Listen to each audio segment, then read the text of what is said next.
Hello প্রিয় শিক্ষার্থীরা, আসসালামু আলাইকুম সবাইকে। সবাই কেমন আছো? আশা করছি প্রত্যেকে ভালো আছো। আজকে আবারও তোমাদের জন্য নতুন একটি ভিডিও নিয়ে আসলাম। তোমরা যারা 2024 সালের এইচএসসি পরীক্ষার্থী রয়েছো, তোমাদের জন্য আসলে সুখবর রয়েছে। কারণ তোমাদের যে পরীক্ষাগুলো স্থগিত হয়েছে সেই পরীক্ষাগুলোর রুটিন কিন্তু প্রকাশ করে দিয়েছে ঢাকা শিক্ষা বোর্ডের অফিসিয়াল ওয়েবসাইটে। সেখান থেকে তোমরা রুটিনটাও ডাউনলোড করে নিতে পারো, অথবা আমার এই ভিডিওর ডিসক্রিপশন বক্স থেকে অথবা কমেন্ট থেকে ডাউনলোড করে নিতে পারো তোমাদের স্থগিত পরীক্ষার রুটিনগুলো। তো এই পরীক্ষা নিয়ে তোমাদের জন্য রয়েছে সুখবর, অর্থাৎ স্থগিত পরীক্ষার প্রশ্ন কীরকম হবে, সহজ হবে নাকি কঠিন হবে, এবং তোমাদের জন্য থাকছে এই বিষয়ে বিস্তারিত। আজকের ভিডিওটি কেউই মিস করবে না, সবাই সম্পূর্ণ দেখো, তাহলে আশা করছি তোমরা অনেক কিছুই জানতে পারবে। ভিডিওটা শুরু করব তার আগে তোমাদের কাছে ছোট্ট একটা রিকোয়েস্ট। তোমরা যারা এই চ্যানেলটাতে একদমই নতুন রয়েছো, চ্যানেলটাকে সাবস্ক্রাইব করোনি, তারা এখনই চ্যানেলটাকে সাবস্ক্রাইব করে নোটিফিকেশন হলে ক্লিক করে দাও। আর যারা আগে থেকে চ্যানেলটাকে সাবস্ক্রাইব করে রাখছো তাদেরকে অনেক অনেক ধন্যবাদ। তো চলো আজকের ভিডিওর মূল আলোচনায় যাওয়া যাক।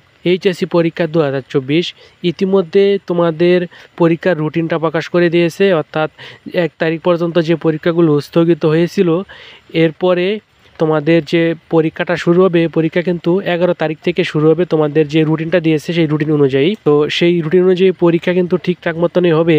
তো এখন প্রশ্ন হলো, যেহেতু তোমাদের পড়ার মধ্যে বিভ্রান্তি ঘটেছে, অর্থাৎ সমস্যা হয়েছে, প্রস্তুতি নিয়েছিল একরকম, এখন আরেক রকম সমস্যা হচ্ছে, যার কারণে অনেকের কিন্তু পড়াটা কিছুটা এলোমেলো হয়ে গেছে। এখন অনেকেই আমাকে কমেন্ট করতেছো যে তোমাদের পরীক্ষার প্রশ্নগুলো কি, অর্থাৎ যে পরীক্ষাগুলো স্থগিত হয়েছে, নতুন করে যে রুটিনগুলো দিয়েছে সেই পরীক্ষাগুলোর প্রশ্ন কি একই রকম থাকবে আগের পরীক্ষাগুলোর মতো, নাকি চেঞ্জ করেছে বা সহজ করেছে। সেক্ষেত্রে আমি বলবো তোমাদেরকে অবশ্যই তোমাদের জন্য সুখবর রয়েছে।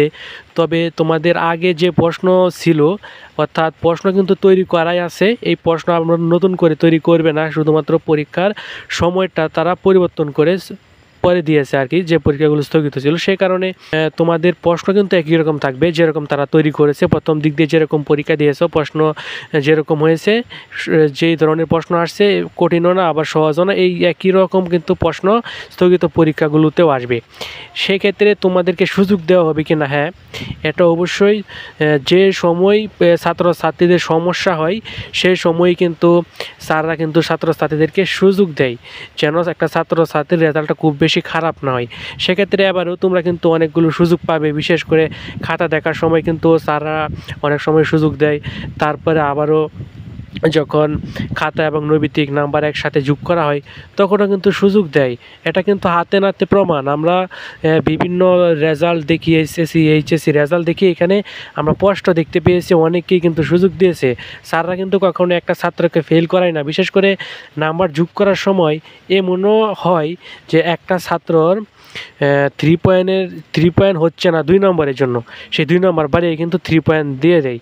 আবার এ প্লাস পাওয়ার জন্য দেখা যাচ্ছে যে 3 নাম্বার কম, সেখানে কিন্তু স্যাররা নাম্বার যোগ করার সময়, যে সময় রেজাল্টটা প্রস্তুত করে, তখন কিন্তু সেই 2-3 নাম্বার বাড়িয়ে কিন্তু এ প্লাসটা দিয়ে দেয়। তবে খুব অনেক বেশি নাম্বার কম থাকলে একটা নাম্বারও বাড়িয়ে দেবে না। তো আশা করছি তোমরা সম্পূর্ণ বিষয়টা বুঝতে পারছো। তো আজকের এই ভিডিওটি ভালো লাগলে অবশ্যই একটি লাইক দিয়ে দিও। চ্যানেলে নতুন থাকলে চ্যানেলটাকে সাবস্ক্রাইব করে রাখো। ভিডিওটা তোমাদের বন্ধুদের সাথেও শেয়ার করতে পারো। ধন্যবাদ সবাইকে।